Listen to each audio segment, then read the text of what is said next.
He woke suddenly and completely. It was 4 o'clock, the hour at which his father had always called him to get up and help with the milking. Strange how the habits of his youth still clung to him after 50 years. He trained himself to turn over and go to sleep, but this morning, because it was Christmas, he did not try to sleep. Yet, what was the magic of Christmas now? His childhood and youth were long past. His father and mother were dead, and his own children were grown up and gone. He and his wife were alone. Yesterday she'd said, "Let's not trim the tree until tomorrow, Robert. I'm tired." He'd agreed, and the tree was still out in the yard. He slipped back in time, as he did so easily nowadays. He was 15 years old, still on his father's farm. He loved his father. He'd not known how much until one day, a few days before Christmas, when he overheard what his father was saying to his mother. "Oh, Mary, I hate to wake Rob up in the mornings. He's growing so fast. He needs his sleep. I wish I could manage alone." Adam, you can't. "Oh, I know. But I surely don't like to get him up so early." When he heard those words, something in him woke. His father loved him. He'd never thought of it before. He got up quicker after that, stumbling blind with sleep, and pulled on his clothes, his eyes tight shut. But he got up. And then on the night before Christmas, that year when he was 15, he lay on his side and looked out of his attic window. He wished he had a better present for his father than a 10-cent store tie. The stars were bright outside. One star in particular was so bright that he wondered if it were really the Star of Bethlehem. Dad, He'd once asked. what's a stable? It's just a barn, like ours. Oh,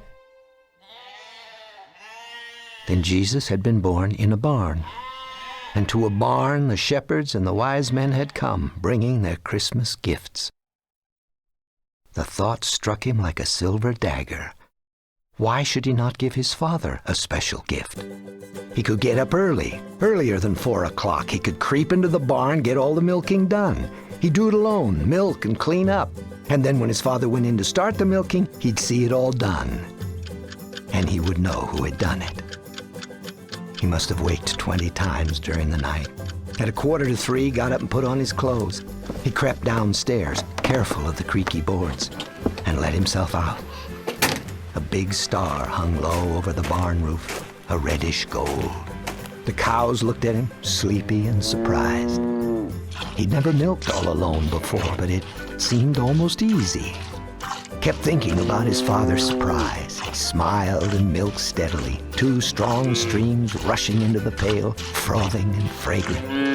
The cows were still surprised, but acquiescent. For once, they were behaving well, as though they knew it was Christmas. The task went more easily than he had ever known it to before. Milking for once was not a chore, it was something else.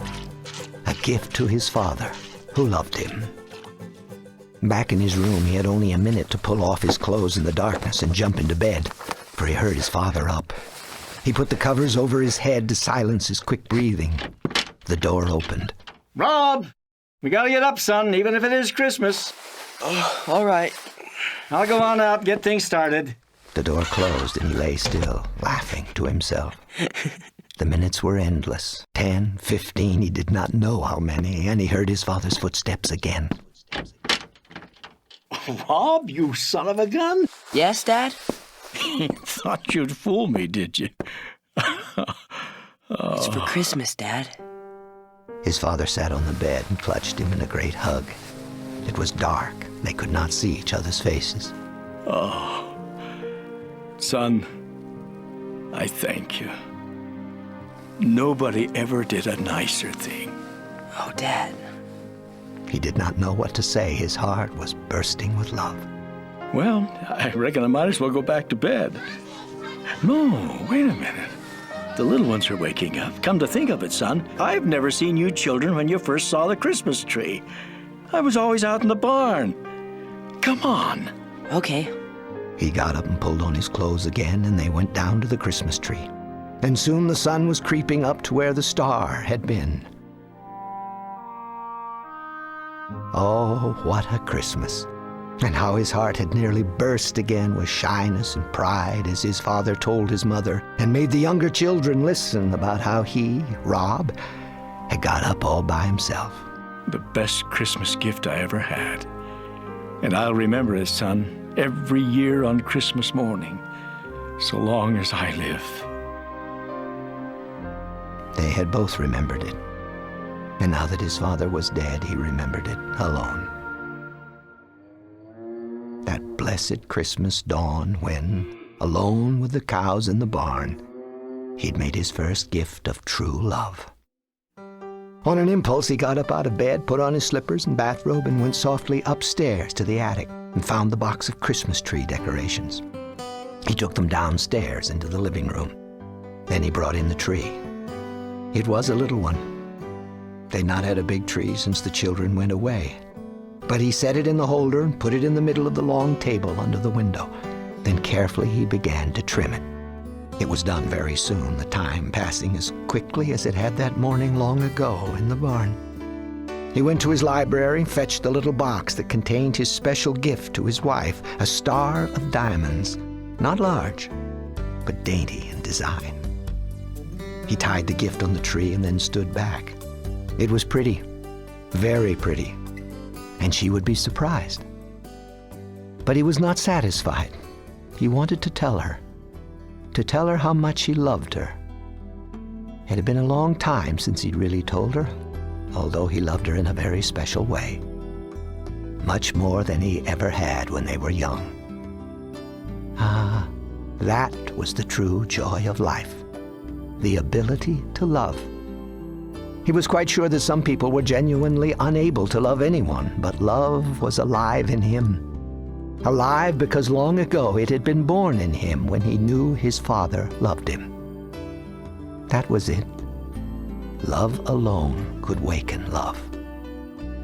And he could give the gift again and again. This morning, this blessed Christmas morning, he would give it to his beloved wife.